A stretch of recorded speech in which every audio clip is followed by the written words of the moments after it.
A major health alert. This season's deadly flu outbreak could be the worst in nearly a decade. Almost the entire country now under a high warning level, and it's not showing any signs of slowing down. Fox News' medical A-team, Dr. Marc Siegel, joins us now with exactly how worried we should be. Thank you very much for joining us this morning, first of all. So I understand, hospitals are even having to bring in extra beds to deal with all the patients that they're dealing with. We may see over 500,000 hospitalizations this flu season. We may see over 50,000 deaths.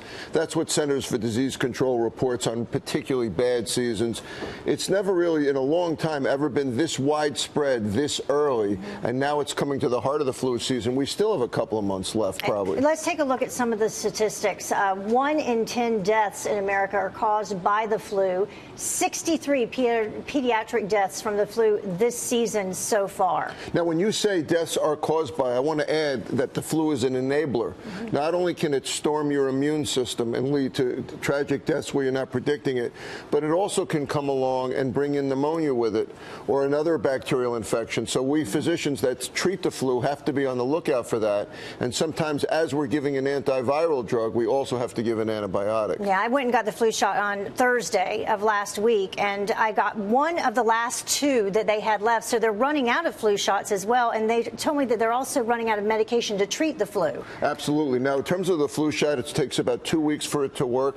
It's a particularly good time to get the flu shot because the main strain we've been talking about, H3N2, that strain, the most severe, is not as well covered by the flu shot as the other 3 strains that are starting to surface now. So the flu shot that you just had is going to protect you towards the latter part of the flu season when there's better protection from the shot. And the antiviral drugs, I think, are underused. I think they should be used when people are particularly at risk for complications. Yeah, a friend of mine, I've mentioned this before, she died of the flu. She had 2 little children, 38 years old, healthy, was trying to treat herself and, died from the flu, which is amazing to me. Why is it so bad this season? By the way, physicians have to be in the loop. So I would say, for anyone out there who hears this story, make sure your doctor knows about your symptoms because they may or may not be the flu.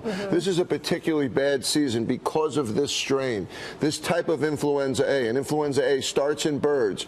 These are more severe. This strain is one that we don't have a lot of immunity to, and that's why it's causing all the problems. We talk about pandemic years, Heather, but this particular strain, even if we've seen it before, is a little different, and it's just different enough. Let's switch to something else that's causing a lot of deaths, the opioid use. We have about a minute left. This company they're caving to pressure. They're not going to market opioids to doctors anymore. Well, and so they're cutting down their sales force from 200 to 100, and they're not going to be marketing opioids.